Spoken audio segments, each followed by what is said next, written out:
The biggest news, obviously, from hiding underneath a rock in the supercar community is DD have pulled the trigger and finally gone away and bought a McLaren P1, which I'm absolutely delighted about.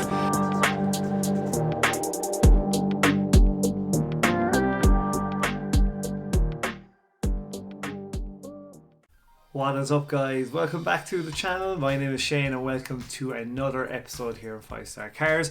If you're new to the channel, thanks for taking a few minutes out of your day to check us out here. I just give my thoughts and opinions on what's going on in the supercar community.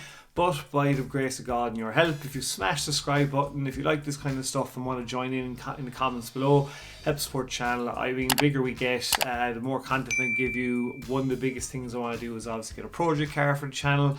I am really considering modifying my MK5 Golf 1.4 just to have something to do. In my head, I know what I would do to it, but it's coming up with the money. So there is no real supercars here in Ireland, so this is what I kind of do.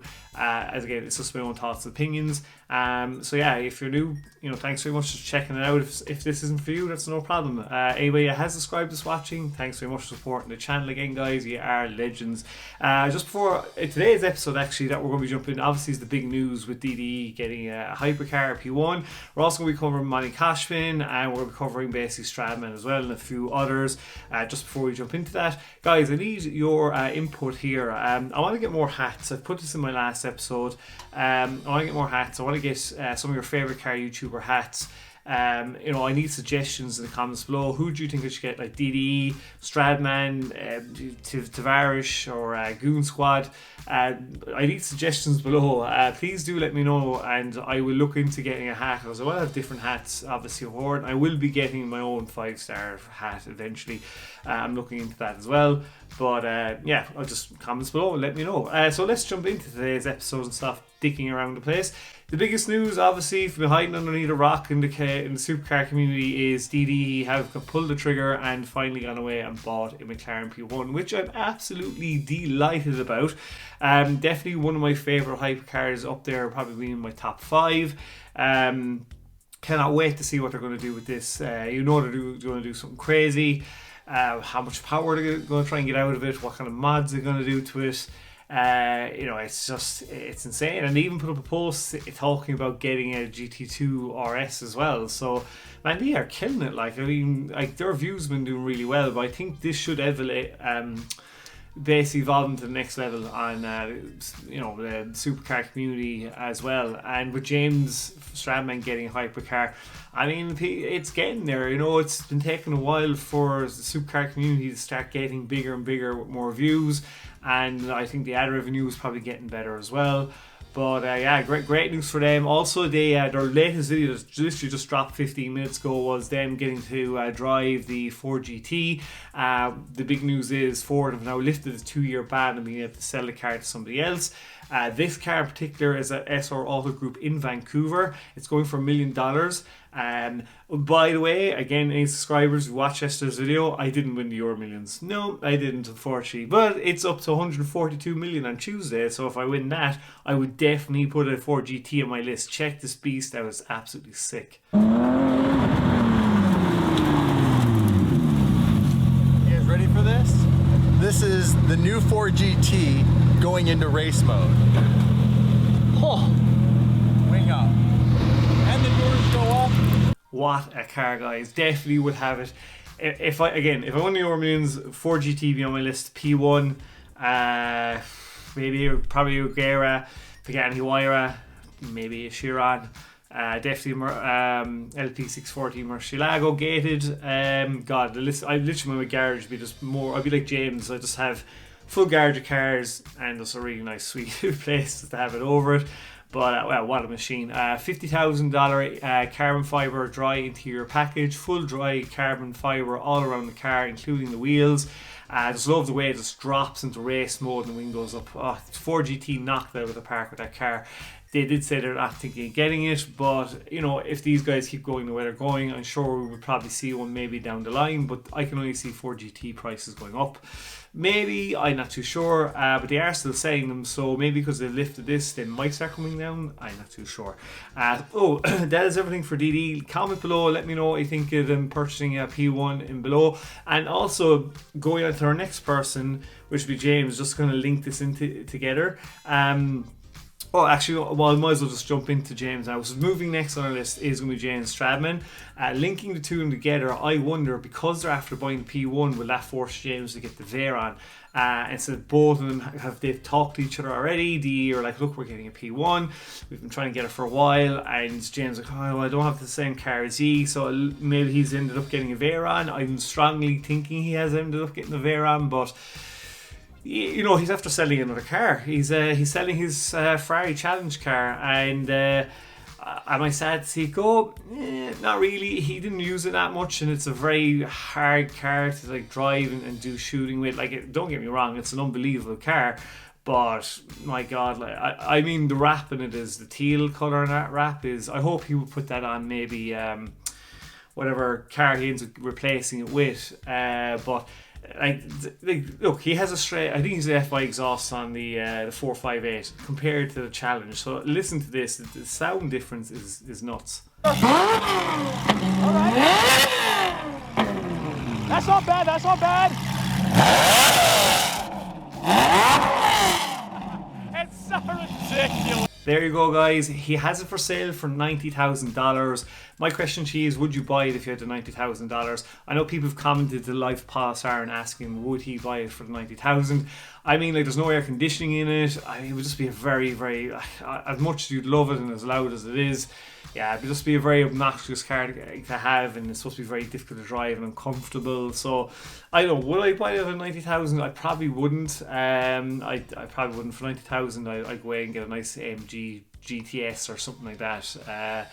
I wouldn't get the Challenge or maybe a Gallardo or something. But yeah, look, he's selling at the end of the day. You know, and I have a feeling he's going to end up getting the Veyron because now DD have the P1. Moving next on our list is Manny Khoshbin. Haven't covered him in a while. Mr. Mega Riches, Mr. Moneybag. So he got a call from Rolls-Royce asking to come down to check out their new Phantom. He has a drop head. He's had it for the last 12 years, and he went down and checked it out, and my God, what a car this is. I mean, talk about luxury, like, you know. So yeah, he went looking at it, all white, white interior. I mean, top of the line, like the rich of the rich would be driving this car. Car is $560,000 to buy. I have to laugh at Manny Khoshbin going, oh, we're going to have to move around some, sell one or two cars and move it around. $560,000 to him is probably like $5,600 to buy a car, I'd say. You know, it's such a sweet ride, and it's a 6.75 litre engine. Does nearly 600 brake horsepower with over 600 pounds of torque. The thing's a beast. It moves.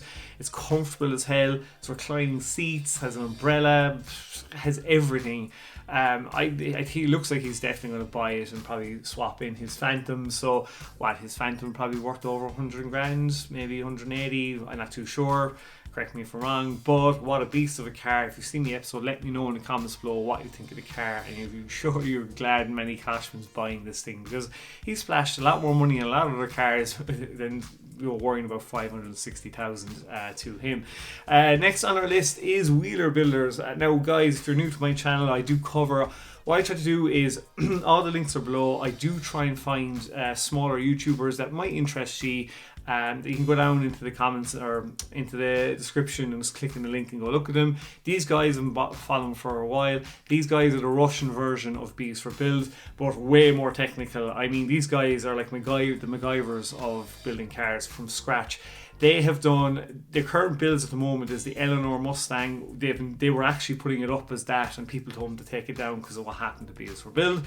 They are tearing into that. It looks like they've gotten the bell housing and the transmission sorted out, and they're using a Cobra engine in it.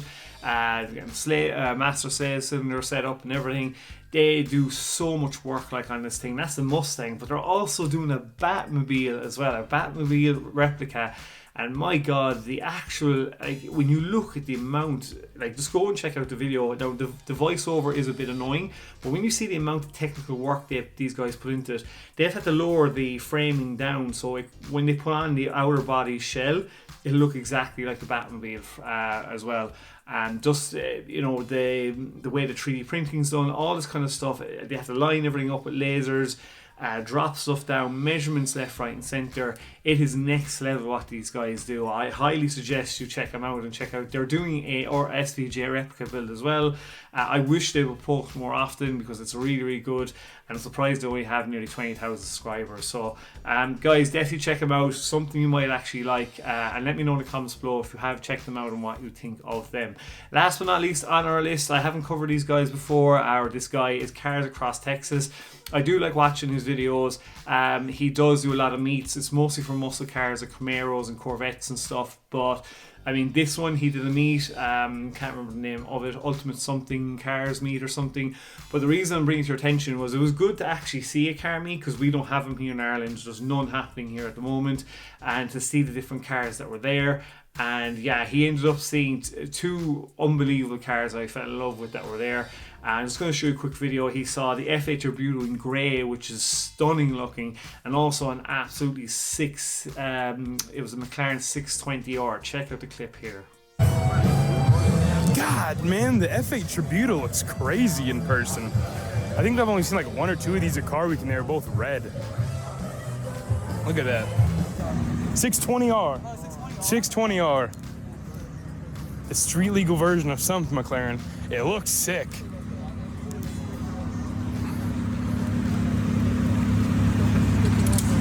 In case you forgot, it's real big on top. There you go, guys. Let me know what you think of the 620R and also the F8 Turbo in grey. I love it. Some sick cars at that meet. Definitely loved it. And Cars Across Texas, I'll bring him up the odd time. He does do some good stuff. Enjoying his channel, and if you do watch him, comment below and let me know in the comments below what you think of it and what you thought of the cars as well. So that is it for today. That is everything I have for today. Again, guys, I am sick. I think I have a head cold, or it could be whatever. I am self-isolating for 2 weeks, so I will have a video out every day. So please, God, do subscribe, give it a thumbs up, and hopefully you like this kind of stuff. And I will have another video out tomorrow. So in the meantime, stay safe, peace out, and bye.